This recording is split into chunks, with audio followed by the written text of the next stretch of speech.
Hey, what's up, everybody? This is Chris Neves the Dream. I gotta say, the NXT ECW event at the 2300 Arena in Philadelphia was awesome. They started off with the intro of like how the old ECW used to start, which is essentially Paul Heyman's theme music.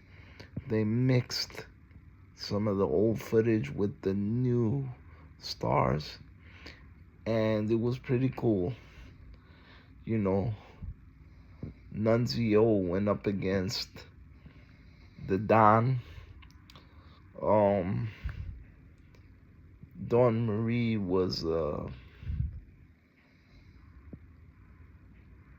special referee in a hardcore match for Jay Parker and Lola Vice. The 10-woman tag was cool. I loved it. Freaking Roxanne Perez sold her ass off. It was cool with Bubba Ray Dudley and Trick Williams. It was cool. Bubba Ray Dudley is essentially playing Bully Ray in WWE, but they just don't want to use it. He can still go, man. He can still go. And a surprise by Devon. Francine was in the crowd. Francine is still beautiful. Dawn Marie, forget about it, still beautiful. I always liked Dawn Marie. Even back then, she was my favorite women, one of my favorite women from ECW, my crush. RVD got beat up by Wesley, and then later came out to help Wesley. Listen, not just because Katie Forbes, but I wouldn't mind being RVD because RVD's getting 2 paychecks right now. He moonlights to AEW, he moonlights to WWE, and at one point he was a week apart from AEW and WWE, if I'm not mistaken. Anybody can message me if I'm mistaken. We saw newly inducted Hall of Famer Rhino come out to gore Robert Stone, and his partner, the girl, was picking him up, and Ava bringing him back to the backstage. They're making Robbie E look like a straight up punk.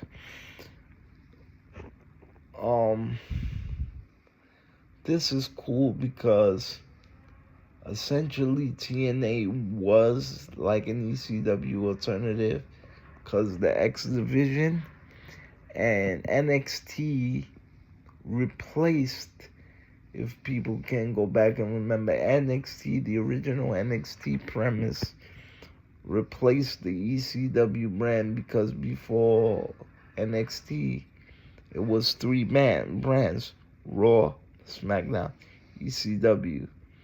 ECW lasted maybe 4 years after they brought it back, when Paul Heyman was like, the team of Extreme has risen again. When they kept saying, this is ECW on Sci-Fi, which that's another thing that I never made sense to me, but I didn't care. It was a channel to watch wrestling on. I have the whole year of ECW on ECW's version, WWE's version of ECW. I have the whole season, 1 year, all on DVD, and then after the other years, I just left it. But I have the full year.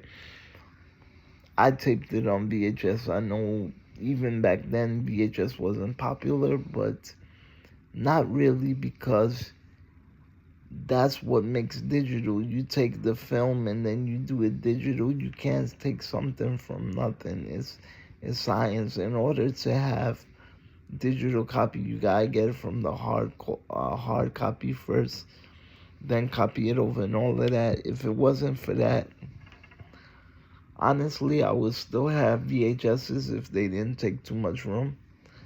That's why I still like disc, because you get the physical part and then you get to make space because you put it in a book and everything.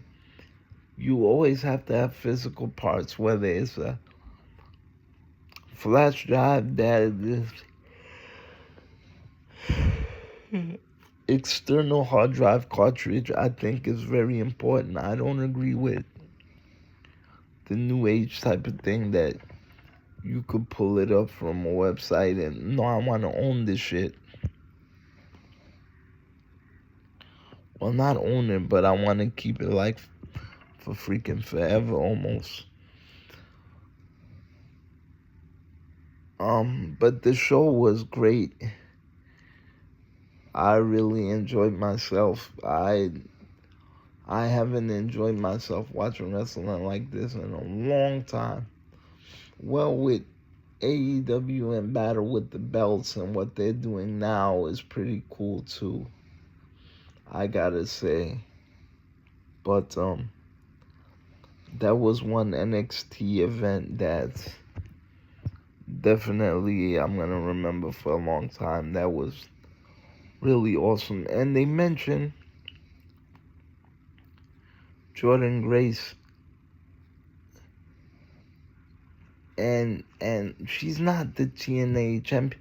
It's hard for me to follow because Bluto is so weeks in advance, but no, backwards, I mean. And I don't have a channel that has regular TNA stuff. So she didn't come out with a belt, but they did show the TNA graphic. But they did keep saying, oh, this is the NXT Women's Division, the NXT Women's Division. And it's like, I don't even know if Jordan Grace is in TNA or WWE. I'm confused. So anyway, take care, guys. Love you. And this is Chris Neves the Dream, and I'm out. Later.